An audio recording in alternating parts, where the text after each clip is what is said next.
welcome at the GoBeyond series, where we discuss the most important trends that we see in the e-commerce world and hear from the innovators who are moving with them. Today we're going to talk about an omni-channel customer experience. The concept of omnichannel retail is not a new one. It's been around for over a decade now. In 2011, an article appeared in the Harvard Business Review titled "The Future of Shopping," in which Daryl Rigby, a partner at Bain & Company, coined the phrase omnichannel retailing, defining as retailers will be able to interact with customers through countless channels: websites, physical stores, kiosks, direct mail and catalogs, call centers, social media, mobile devices, gaming consoles, televisions, network appliances, home services, and lots of more. 10 years on, the concept has only grown in importance as the physical and digital retail landscapes continue to merge and mutate, with customers expecting frictionless and relevant experience from the brands and businesses that they interact with. So what does an omnichannel customer experience look like in 2022? And how can businesses leverage this into increased customer value? Today, we will discuss this and more with a panel of experts from some industry leaders and innovators from the world of consulting, logistics, and fashion. And you're about to meet 4 incredible guests. At the table, we have Koen Lesage, Director of Digital Commerce at Deloitte. Welcome. Thank you. And always on top of the latest trends of e-commerce, I've heard. We try to be, yes. And we have also physically here Jan Kardinaals, CEO and co-founder of Jitsi. Also welcome. You're the leading brand in trials for apparel, parts and accessories, a newbie in omnichannel. Absolutely. And we have later in this session also from Italy, Vincenzo Troia. He is from Giglio, the managing director. He's calling in later. That's a famous Italian high fashion brand and very experienced in omnichannel. And we also have Sylvie van den Kerkhoff also dialing in. Sylvie, welcome. You're the Vice President of Marketing at UPS. Nice to have you here. Thank you. Nice to be here as well. Koen, let's start with you. At Deloitte, you help businesses devise and execute e-commerce strategies every day. Let's start with the definition of an omnichannel, and how does it differ with a multi-channel? Okay, good question. I mean, if you look at what we've been through the last, I would say, 20 years, we all come from physical stores. We've seen e-commerce come on, and now we have that e-commerce connecting physical stores. We get to omnichannel, and people are looking at us like, how do we handle this? Mm-hmm. One of the responses we typically ask them and talk to clients is, what does omnichannel mean for you? Where are you now? Where do you think you're missing? Which channels do you have? Which don't you have? And then you try to come up with what brings value for your customers. And that's very often, I would say, overlooked by companies because they feel we need to be everywhere. And if we're everywhere, it's fine. But it's actually limited. If you look at whether it's B2C, B2B, whether it's in fashion, whether it's in food retail, it's a different answer. Yeah. It's never going to be the same. Omnichannel is not just this is it, and once I'm there, it's done. No, it's evolving. We're in the middle of it still. Although it's been 10 years and everybody agrees and we're applying it, we're still in the middle of defining what it will be. So you have companies who are okay with a small omnichannel maybe, and there are companies with a big omnichannel and maybe endless omnichannel. Yes, you'll find companies that will say we have 2 channels and they support each other, and our clients know us of those 2 channels and they will jump from one to the other, and it's fine. You'll have others that have, 20 different channels, and they will track a client across all 20. And typically there, if you look at the company sitting behind that, is if you have a multi-brand, multi-value product company, it's a completely different omnichannel. So you really need to look at what our clients expecting from you. Mm-hmm. Compared to what am I willing to invest to be there? I mean, how far and how long do I want to invest in something like this? Yes. And how have omnichannel strategies developed over recent years? And what does a successful strategy look like today? The last one is a difficult one. If I figure that one out, I will Is let there you a know. successful strategy? With us as well. There's definitely been very large successes. If you look at some of the major fashion brands you have, they've connected with Snapchat. They've implemented augmented reality. They've pulled everything together into one experience, and it works.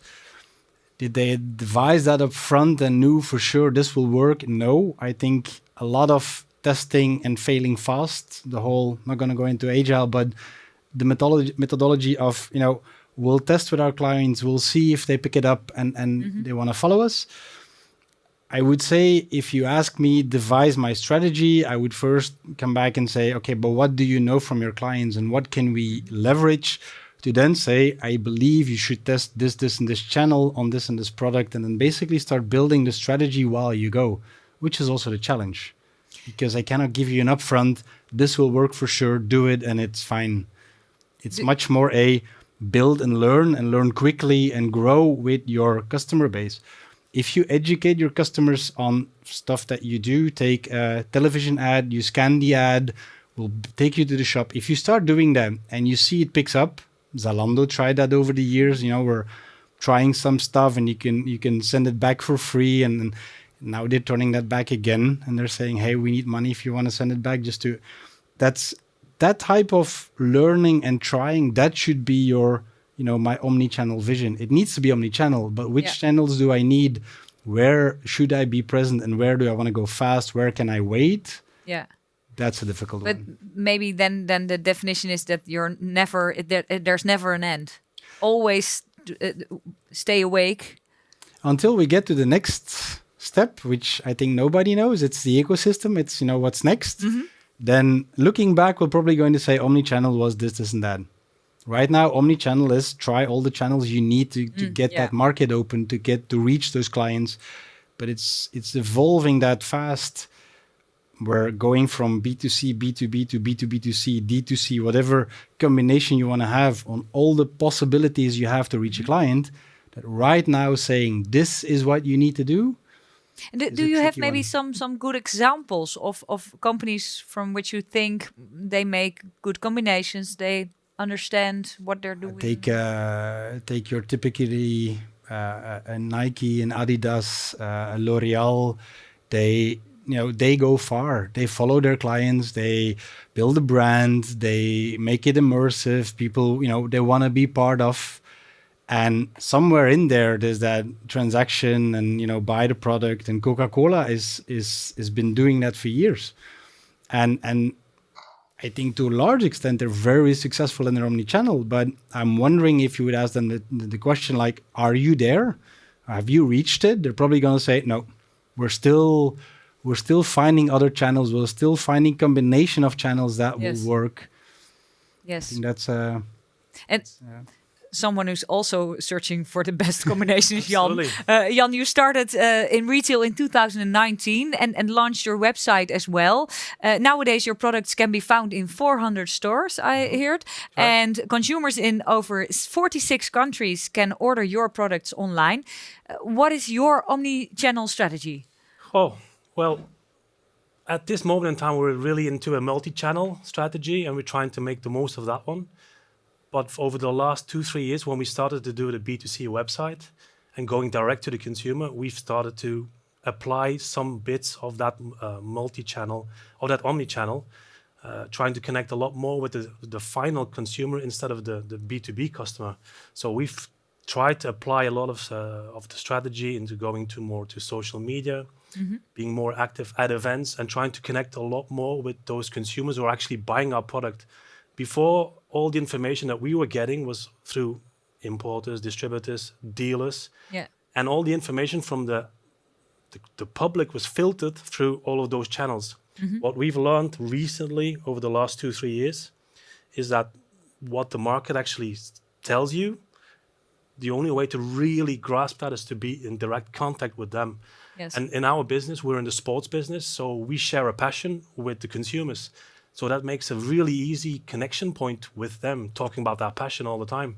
And do you see a growth when you more work with omnichannel? Oh, absolutely. It's actually proven to be very successful, not only for us, but also for our B2B customers, because those B2B customers who have given us actually the trust to do what we're doing, they've actually been very profitable because we're driving part of the business from the retail to them.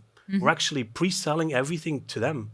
For sure, we're trying to take a small part of that market to us, but it's actually allowed us to limit the amount of dealerships that we have all over the world, but to really connect with the retail public and those dealers, because they know that we have a strategy to work together and not against each other, which is part of the omni-channel that we're trying to develop with them, and to find our place, their place, and that retail public, Yes. that place that they need to have as well. So that's also omnichannel, work with the dealers. For sure. I mean, it's like Jan said, it's a balancing act. Huh? It's on one hand, you're evangelizing, you're brand building. You could say, I'm not going to go transactional on that side. I'm just going to, educate the public and then drive them to my retailers who then will come back to me. Yes. But on the other, by selling directly, you learn what the customer wants. You learn what the market wants. You learn how that side of the business works. And that you can then go back to the business, say it's not only about, evangelizing. It's also about, hey, this works, and this works. If I'm a dealer and you come to me and you say, in your geography, this product will work because of all the knowledge I have, you should be buying this and this and this from me, then yes, I'll be listening. Yes. And that's part of that omni-channel. Yes. Yeah. Continuously learning and do a good survey also. Yeah. And what roles do your different channels play in your strategy? Oh, well, again, being in a sports business and using social media as much as we can do, it's a very direct line to the retail public to share a lot of stuff directly from us as a brand with them. So social media has played a big part. Going direct on the website. We're actually at this moment in time also starting a club where we actually try to give the next level experience to retail consumers to connect with us. Yes. So this is very important that we make a special effort to educate them, to give them inside knowledge, to actually almost invite them over with us and say, look, guys, this is who we are, and we want you to be involved with us. So that's part of what we're trying to do. On the other end, like your standard channels, being at events, for example, is also a very powerful channel because you meet people. The big difference now is that maybe previously we were just present and just being there. Yeah. Now with Omnichannel, with having a strategy, you're there and you're trying to make really something out of it. Not just being there, but getting the data from them, talking to them, and actually pretty much doing those pre-sales again at an event and then making sure like, okay, we're here. You can be sure we're going to be at the next one as well, trying to create consistency. So you can let them interact also with each it's other. Just not, channels. Omnichannel to me isn't really something that you do once or a few times. It's consistency. And again, like let's what's been said here is it's something that takes a lot of effort. You're going to have some wins, you're going to have some failures, and you just got to cherry pick a little bit what's going to work for you and amplify that all over the time. Yes. That's what I believe in Omnichannel is what we're trying to do. I think he's doing great already. Yeah, but you need to keep on, even if you have channels where, you test, it doesn't work, you come back and you say, you have to retest it at some point again. Absolutely. Because your audience change. And at some point you need and to technology. say... Yeah. And you need to go back and say, this works, we've tested this, we'll retest it a year later, 2 years later, and it might just be working. And that's where you need to keep on trying to, am I omni-channel? I think if you keep on trying and keep on evaluating yourself and how you handle all those channels, and then yes, to a large extent, you're there. But yeah. We also have with us in the meantime Vincenzo Troia. He's very experienced in Omnichannel. Vincenzo, welcome. Nice to have you here. Thank you. Thank you so much for inviting us. Vincenzo, the first Giglio shop opened in the 60s and your website launched in 1996. So you've had quite some experience in balancing your physical and digital channels since then. What lessons did you learn in terms of developing an omnichannel strategy? Yeah, exactly. That's the long story of a family. in Palermo in Sicily. The first store was opened several decades ago, and already in the 96 there was a .com.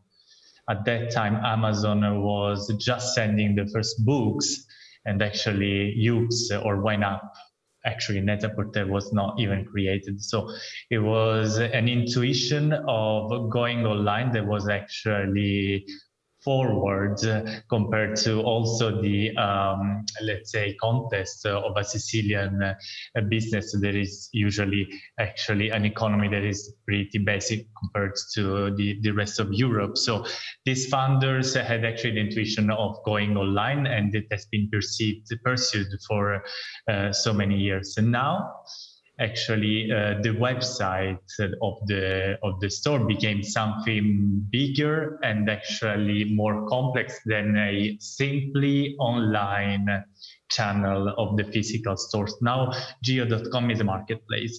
It's not just our stores on it. It's 162 stores around Europe on Wow. it. Which means that actually it's more than an omnichannel. It became an omnichannel experience for more than one company, more than the Geo family. Is actually a digital channel for many of stores that doesn't have the power to actually go online with their own website. So this is long story short, the history of this business, which was listed recently in the stock exchange in Italy, and is compared to Farfetch, for the ones of you that are actually familiar with the business model. So what Omnichannel meant for this business was actually developing something that was actually, let's say, learned in the streets.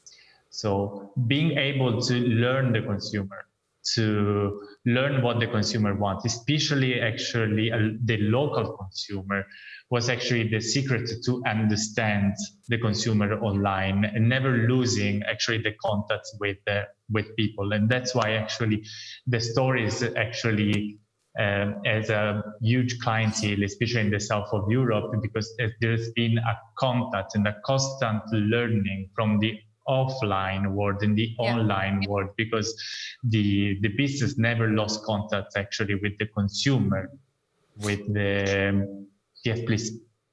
Yes. Can you tell more about how do they interact with each other, the different channels then? It's first of all, it's about learning.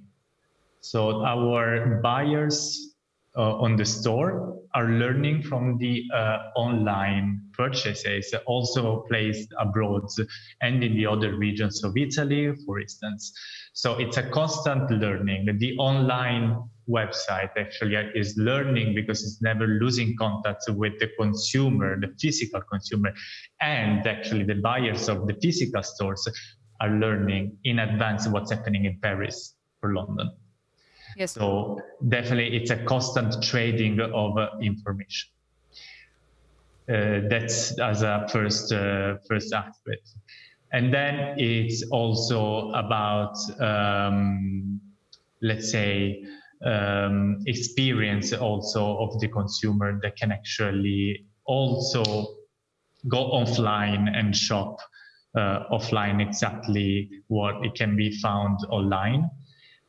Because we have also digital panels where they can find actually in the boutiques, in the stores, what it's actually provided eventually by other stores. So physically still plays an important role in the omnichannel.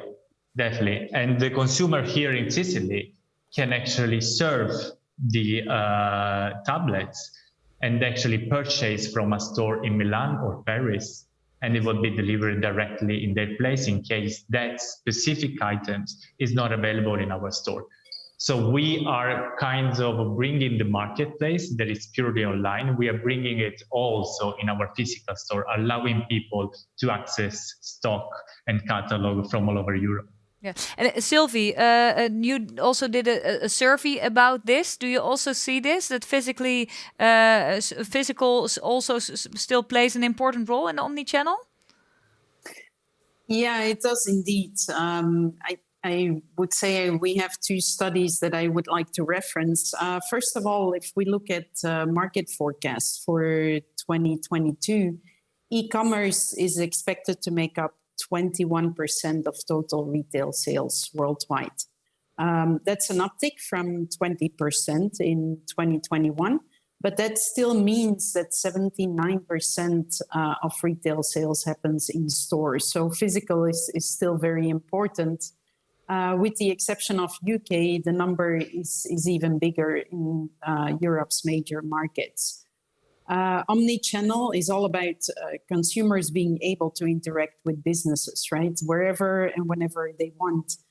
So it's really important that we have a consistent experience offline and online. And that also counts for logistics from a standpoint of where people want to ship and return goods. So they want that flexibility. And as you said, we did do a consumer research across Europe's top 8 markets. And the majority of the respondents actually they indicated that they would balance offline and online shopping even post-pandemic, rather than prioritizing one over the other. So we do see that, of course, the pandemic boosted shifts to digital commerce, especially in markets where we were lagging behind. But it also reminded customers that they love shopping and they love to go in person.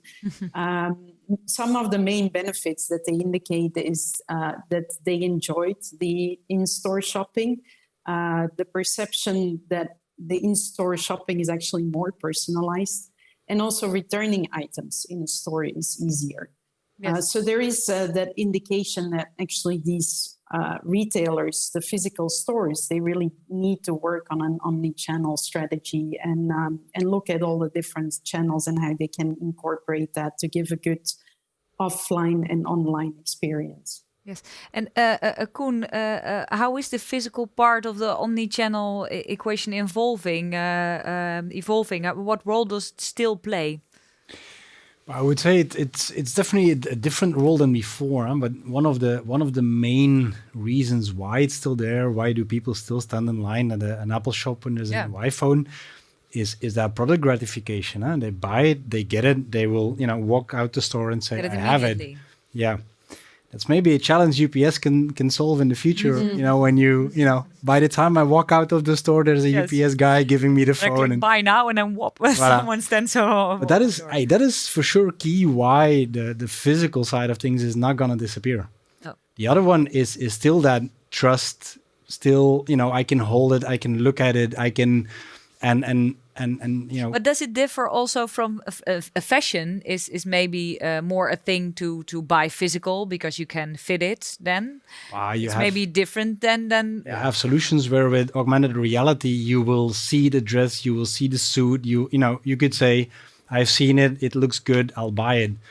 But like it was mentioned, people still want to spend time in a place where they can find their product. What is changing is that it used to be, I have a store with products and that's fine. Now you walk in and you expect an experience. Again, that omni-channel. If I walk into an Apple store and it's not the typical white thingy, it's just, it's an experience with products. Yes. Even companies that not necessarily have a sexy product know that, if I build the experience and people walk in and they have that same experience over and over and over again, they will come back. Restaurants, food chains, you see it, if I travel, I go to Denmark, I go to the UK, I walk into the same restaurant, food chain, I'm expecting that same experience. Yes. That's also omni-channel. For me, it feels the same. So it kind of feels like I've been here, I know what I'll get, I know how good it is, and I'm willing to pay for that. Yeah. Whether that's on a physical product or something else, it's that same thing again. And so the physical needs to evolve. If you take a Decathlon, they have hundreds of products, but they're also evolving from their shopping lines and you pick what you need and you go and try to or you can sit on a saddle. The thing looks like a horse, so you can sit on it. You can hit a golf ball. You can climb a wall. You can. So they're also evolving. They know they need to evolve, and people will come because they can try it, they can see it, and they have that gratification of I get my product and I walk out. Yeah. And then if you and add, also I would say from a logistics point of view, there is a change in how physical locations are operating, right? I mean, you have that experience part, but then you also have that some of those physical shops have repurposed part of their shop in order to become a fulfillment center. So you do have like click and collect that is growing in popularity, enabling consumers to collect online orders. One of the other things is that we are using, for example, physical locations as an access point. So what we're doing is we're saying, okay, we will deliver the goods to a local supermarket or to a news agent where people can collect or drop off shipments. So it actually creates for the shop owner, it creates additional foot traffic. I mean, they will come to that store to pick up their package, but then at the same time, maybe buy a newspaper or something else. So it's that convenience of giving to customers to choose where they want to collect their goods and where they want to pick it up. At the same time, it enables us to have deliveries done more sustainable from an environmental perspective instead of delivering to the home. So it's all about consumer choice and giving that different experiences and giving different options to customers. How you see this, Vincenzo, if you hear this? Oh yeah, it's definitely, I mean, as previously said, still 3/3 or maybe 60% of the sales also in the future are going to be placed offline. So the stores will continue to be crucial on this, particularly for our business. If we refer to the geo stores, so in Sicily, they are definitely back to pre-pandemic level of sales. So they are definitely seeing this willingness of shopping also offline on the brick and mortar of the consumers. And also, of course, the offline stores have been benefiting from the awareness of the online, which was on TV, which was in billboard and so on. As I said previously, they are benefiting from the opportunity to surf on a tablet catalog that is actually not available in store and get it delivered in their homes. And they are benefiting also from the access of brands that our buyers are buying because they see they are already bought in Paris and London. So people love it. And so that's how the actually physical store are benefiting from the online channels. And so they will still play a crucial role in the future. Yes. And Koen, how are digital channels evolving as part of the omnichannel mix? Which digital channels are paramount to an omnichannel strategy in 2022, you think? I think the first one, mobile, it's still increasing. Next generations, we still have laptops. Next generations will not know what a laptop is. They will live on mobile. They will only want to do mobile. It's not good for our eyes. That's another somebody problem. else Okay. who can sell you eyewear. So that Okay, we're not going to talk about eyewear. we'll find a solution there. No, but I definitely mobile commerce is one to stay and to grow. Yeah. If you look at those experiences, there's still a lot of improvement to be made. Social commerce is upcoming, especially because if you look at growth in APAC countries on commerce, I mean, it's huge and it's still very much in the beginning. And there, social commerce is what works because there's that trust level. They don't trust the big companies. They want to be in a group that sells them something. They can talk to people. They can discuss it. They will buy. So social commerce for sure. And then it's a bit guessing, but everything that has to do with augmented reality, AI-driven analytics, offering you what you're looking for before you even know you're looking for it, that will drive it even further. So this is a bit, will that work? Will AR make it into our homes and be easy enough and limitless enough to use? And, I want to buy something new, I'll just project it on the wall or take a picture and a new TV. This is how it will look. Yeah. Will we make it? Will we bridge technology? Potentially, yes. Will it be quick? Difficult to say.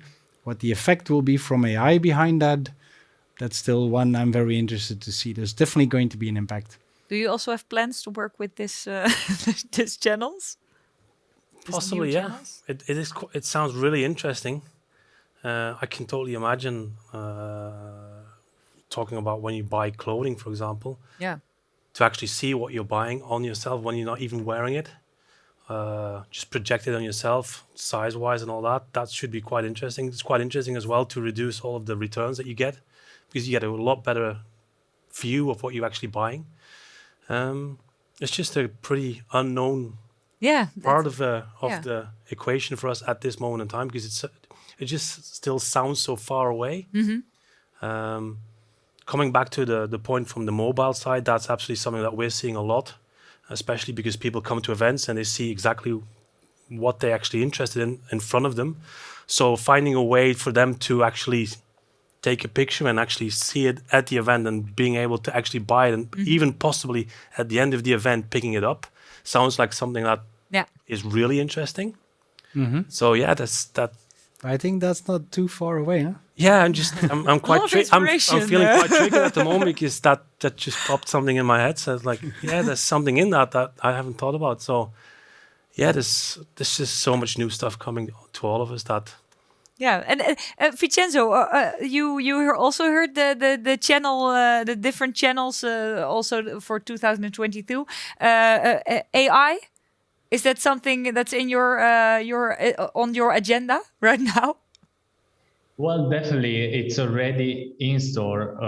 Actually, some functionalities are already launched. AI is already helping us, for instance, to predict people's sizes in order to minimize return. We didn't launch yet a service of virtual try-on, which has been actually pretty exploited in the market recently. By some of our competitors, but it's actually needed to be proved to be effective. It's not there, it's not happening actually in this moment. No one has actually found it really converting. So it's something that, as you previously said, it's really evolving, and no one has a precise key of how to use the AI or what's gonna happen with that. But definitely it's helping somehow, but it's still not the main driver, at least for the fashion consumers. Also, what other services that have been tried also on top of the virtual try-on are, for instance, the image recognitions, and we have seen some of our competitors actually retrieve it, because actually people was not using image recognition to find products on fashion stores. So I think every industry has similarities and differences. Right now, the artificial intelligence is really helping, but it's not key for the final purchase of the consumer. It will surely be soon. Yes, and Koen, how can businesses create a 360-degree view of their customer in order to execute a truly omni-channel experience? What are the main obstacles to achieving this, and how can they be overcome? I would say the main one, GDPR-wise, what can you track, what can you not track, and how can you leverage it? Other than that, is trying to get whatever data you can, even if it's anonymous, and try to get that switch with, okay, that's you. I recognize you. I recognize your pattern. I recognize what you're looking for, so I can assist you. I think what the watch out is a bit is coming across as being intrusive. If you come across as, I know you need to have this, then probably I think a lot of customers will say, no, thank you. You're going too far. So it's finding that balance between, I know you, I have enough data from you to actually help you. Like Vincenzo says, I know how, I know your measurement, I know what you typically buy, I know your closet basically, and I know what will fit with the shoes you bought and so on. If you tell people that, they're probably going to say, ooh, no, too intrusive. I don't want this. Let's go somewhere else. But if you find a very gentle way of telling them, yeah, you might want to consider this, then they might just go for Or it. you have the choice to maybe Yes, do that? and behind that is, I mean, siloed companies typically, you will have clients that buy on one side and get service from another, and they will simply not reach each other. So as a client, as a manufacturer, if you cannot get across those silos, then you basically don't have a 360 view, because your client might be complaining on one hand and might be stop buying or slightly less buying on the other, and you want to get that together. Yeah. That's for sure a risk. That's definitely a step you need to take and get across. A customer is a customer, and I want to see everything. I want to know everything, and I want to act on everything. And then you can truly say, I have a 360 view. And that's a difficult one, because there are different teams, different business units, different ways of remuneration, and so on. And that's for me, I would say, the key one. And then you can still dive into, but what channel gets what part of remuneration? Because I made a sale, but it's not going to be one channel that sells. It's going to be all of them that sell. So how do I then they don't get anything and that one gets it all? Yeah, no, that's not true. But the company should get it all. Yes. And then you start to get in a whole other debate. Do you have something to add to this? Yeah, I think it's super interesting, because what you're actually saying, or how do I understand that, is that we've been doing e-commerce and we have an account for every consumer who makes an account. So you basically got a few basic details like his address, an email address, of course. Now the next step for us is to understand actually what type of sport does he like. Like, does he like a motorcycle? Does he like a bicycle? Does he like a new bike? Does he like an old bike? And step by step, trying to learn that from him and actually starting to use that information, maybe to our benefit, but definitely also to his. It's quite challenging, is how far can we take it? I can totally imagine, for example, if somebody purchases a new motorcycle, that in 6 months' time, you ask him, are you actually thinking about buying something new? Or is that crossed your mind already? Or actually, do you have children? Are those children interested as well? So how far can we take that? And that is quite challenging. That's really knowing your customer, huh? Yes. And what you mentioned is all on customer side. But has there been a complaint? Did that client call us? Did the customer call in to ask a question? That's then that part of 360 that you also need to add. That's very tricky, because our communication, we prefer to have that communication online with the consumer as much as we possibly can, because that's easier to track, for sure. Yep. And when they start calling in and start complaining or putting notes out, that makes it a lot more challenging, absolutely. Yeah. I think we've been doing that, to be honest, but I wouldn't really 100% say, yeah, we absolutely always do that. But it definitely needs to we need to take a look at that, absolutely, or everyone should actually. Yeah, and typically then you see clients, open up and say, I have this portal and you can see everything I've been doing with you on the portal. Giving that transparency also means that you build the trust and they will come back and say, but this and that, I want you to forget, but I can give you this and that. And that's that, like you mentioned, the journey to how far can I take this? How much, leverage I have on the relationship to say, you should do this. It's also quite challenging from our point of view, is when you talk about passion and all that, is when does the passion just stays a passion, and when does it get business? Because with a consumer, at some point you need to convert them into a buyer and not just a fan. No. And that's also quite challenging. So how far you can take that? The fan is not is good for your business, but it's better to make him a buyer. A returning buyer fan, that's absolutely something that you need to returning buyer fan. Yes. Yeah. That's great. Yeah. And we're almost at the end of this session, but I have one very important question. I think the most important question. Sylvia, I want to start with you. How does an omnichannel experience create more valuable customers?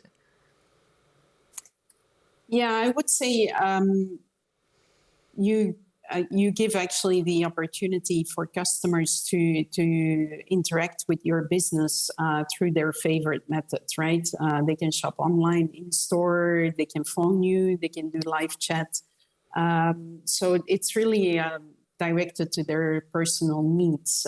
For example, if a customer comes in into a store, wants to buy a product that they've seen on their app, they can show it to the in-store personnel, etc. I think one of the important items there is to really give a consistent experience, right, to customers. I think we've seen that very often, that customers come in and say, hey, I can get your product cheaper somewhere else. And that's an important point to make, that you really need to manage all these channels and make sure that you make it consistent for the customer. But I would say that once you do that, really creating a very good omni-channel experience will actually boost your brand loyalty, because you see that a customer that interacts with you through various channels is more likely to come back and to shop again. That's been found in studies. I think one of the studies from Harvard Business Review, as an example, shows that people that do omnichannel on average spend 4% more in store and 10% more online. So really combining the channels and having those different touch points with the customers is valuable for businesses. Vincenzo, do you have something to add to this? No, absolutely. 100% in agreement. Indeed, already in the online operations, a consumer that is engaged in more touch points, for instance, email, SMS, in-app notification, and so on, it's much more profitable than a consumer that is engaged only with one channel. The more the experience is truly engagement and multi-touch points, the more the consumer is going to be engaged. And that's the same with the offline interactions. Of course, if the consumer can enjoy, on top of the touch points, also additional services, it's already happening online.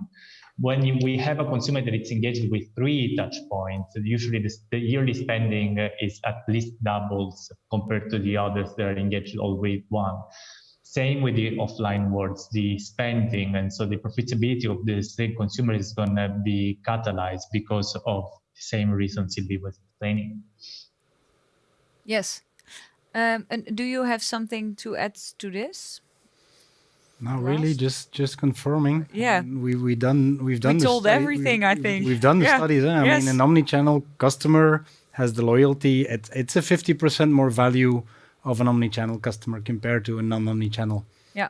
So I mean, it's definitely something you want to have, huh? Yeah. And Jan agrees. I think he's saying yes. Absolutely. Yeah. Yeah. That's true. Yeah. True. Thank you very much. With this, we've come to an end of this 3rd episode of the GoBeyond series. I would like to thank you, all of you, Sylvie, Vincenzo, Jan, and also I would like to thank you for being here today, Koen. And I would also like to thank you for watching the 3rd episode of the GoBeyond series. I would say have a nice day.